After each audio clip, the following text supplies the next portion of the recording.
Hello, and welcome to the Back on Track Achieving Healthy Weight Loss podcast. I'm your host, Dr. Alicia Shelly. Have you ever went through a stressful period and wanted something unhealthy, like a candy bar or a bag of chips? I know I have. According to the American Psychological Association, 38% of adults have overeaten or eaten unhealthy foods in the past month because of stress. So guess what? We're not alone. Many people do this.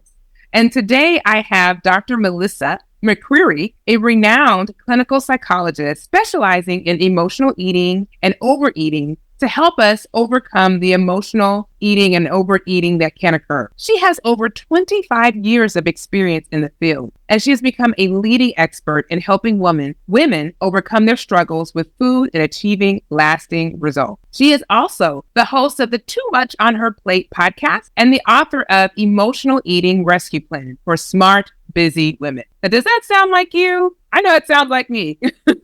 So we're so happy to have you here, Dr. McCreary. Welcome to the podcast. Thanks for having me. I'm looking forward to this. Yeah.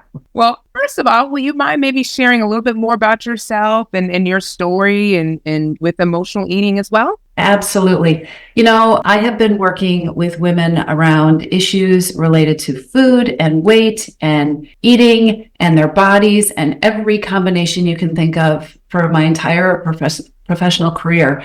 And when I started way back at the beginning, I had this, I brought my little training that I had gotten in graduate school and on my internship, and I brought my own experience, which was that, 10, 15 years before that, I had my struggles with emotional eating. I'd had my struggles with food and eating all the things. And then I had healed that.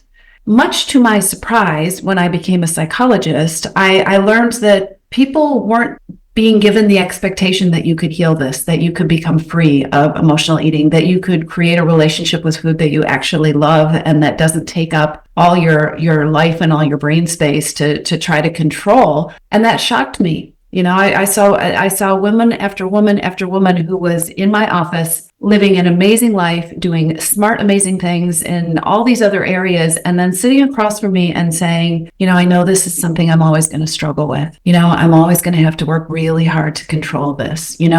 This is just always going to be an issue for me. And I knew from my own experience, and I knew from what I was doing with my clients that doesn't have to be true. And so that evolved into working online. And now I work with women all over the world to create what I call freedom from overeating.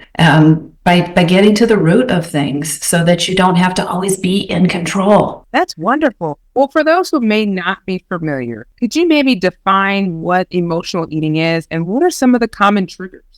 That's such a great question because, emotional eating is when you, me, all of us, because we all do it, are using food as a way to deal with something else, cope with a feeling or a need or a want that isn't related for nutrition or a need for fuel.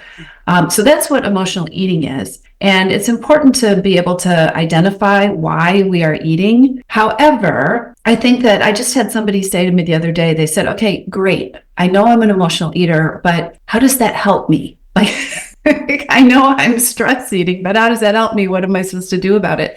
And I think the thing that is important to be aware of is that we can be triggered to emotionally eat because of emotions. Right? I have a hard emotion. I have a stressful emotion, or I have an emotion that I just don't want to deal with. So I would like to just bury it in chocolate and not have to think about it. But we can also have emotional eating because of what I call hidden hungers. We, especially smart, busy women, have things that build up in our lives like exhaustion and stress and being too busy, right? And not getting enough of what we really need. And when those things are humming along in the background, emotions become even harder to deal with or even more unpleasant to deal with. Or we may know perfectly well how to deal with them, but we've used up all our bandwidth on all the other things. And it is just so much more appealing to grab a bowl of ice cream and, kick back and watch Netflix instead of doing what would really be helpful to us. That was a long answer, but did I answer your question? Oh, no. No, that definitely does. You're right. Sometimes we, instead of tackling what we need to, we'll do the opposite. We'll eat that ice cream bowl and then, like you said, watch Netflix. Is there a difference between emotional eating and overeating, or are they kind of the same? Well, they can be the same thing, but I think we overeat for other reasons, right? We can overeat because we go to the restaurant and they bring us the giant bowl of pasta and we've been taught that you just finish what's on your plate, right? Or to go back to this idea of hidden hungers, I might be an emotional eater, but really I'm vulnerable to the emotion right now because I'm sleep deprived. And, as you and you've probably shared with your listeners, right? Sleep will screw up your body chemistry and you'll eat all the things. And it's not a lack of willpower. It's that you need some sleep, right? So untangling, especially, and I think this is especially true for women, untangling the pure emotional part from what's making it so hard for me to deal with the emotions right now is really important. Now, you mentioned that you've seen women who've been able to overcome this emotional eating. What strategies would you recommend that people can utilize in order to get to that? Well, I have this magic pill. No. It's like, what is it? I'm writing it down. That's right. Line up. There's a line around the block. I think that the very first thing that we need to remember, we get so focused on doing the food plan, doing the program, getting the checks in all the boxes, eating a certain way, focusing on the food. And I think it's really important to remember always that there is a reason that we eat. There is always a reason that we eat. Sometimes it's because we're hungry. Sometimes it's because it smells really good. Sometimes it's peer pressure. Sometimes it's because we're tired or we're stressed or we're feeling anxious and so it will sound like a little thing, but it's a big thing to take that on board. And when you catch yourself eating in a way that's not working for you, start asking, what do I know about what is going on? I teach my clients to take a pause, which is as simple as stopping and taking a deep breath. It's helpful if you put your hand on your heart because it reminds us that we're in there. And also research shows us that just feeling your heartbeat will help you relax. But just taking a deep breath and asking yourself, okay, what do I know about what I'm feeling? What do I know about what I'm needing? What do I know about what I'm wanting? What is happening inside me right now? Sometimes two things. Sometimes that can be enough to help you realize, oh, I'm not really hungry, right? I'm just really excited, or I'm just really stressed, or I just need to take a break for a minute. And even if it isn't that instantaneous for you, starting to create that habit of checking in with yourself is going to build over time, and it's going to help you become more aware of what the reasons are that you're wandering into the kitchen when you're not really hungry, which, by the way, most of us do. Yes, you're absolutely right. Most of us do. We're like, what? Yeah. I don't want to deal with what I need to do, but let me go look in the kitchen and see what's there. How did I get here? Exactly. Well, that's great. So I love that. So checking in with ourselves is what's important, and actually being being transparent with ourselves. Like, what am I going through? Why am I here? Mm-hmm. I know you mentioned that with overeating, there's different triggers. Is there any strategies to overcome overeating as well? Yes, absolutely. It's getting clear on what your triggers are and then starting to learn. This is the thing. When we start to pay attention to the triggers, it is so easy to get overwhelmed. Oh my gosh, I have all of them. I am exhausted and I am stressed because they travel in packs, right? If you have one, they lead to the other and it can become this huge snowball of reasons that you are overeating.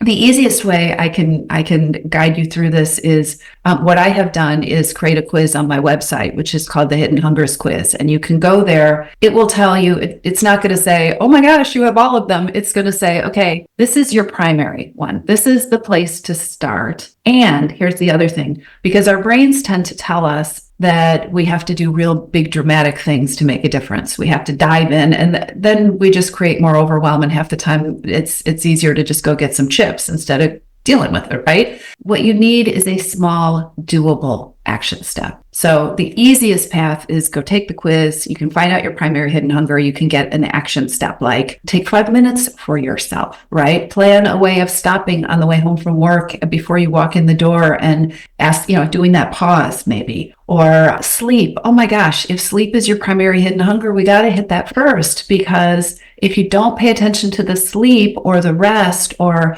knowing that you just need to take a break, everything you try to do is going to be a million times harder. So often it's the little things, and it is little things that your brain is probably going to tell you aren't big enough to make a difference. But don't you see that with people all the time, that if you just do the little thing, it can make a huge difference. Oh, it definitely does. Like, I find the funny thing is that I see people on two extremes. I have the first person that comes in and I say, hey, try a small goal. And they look at me like, a small goal? That's not big enough.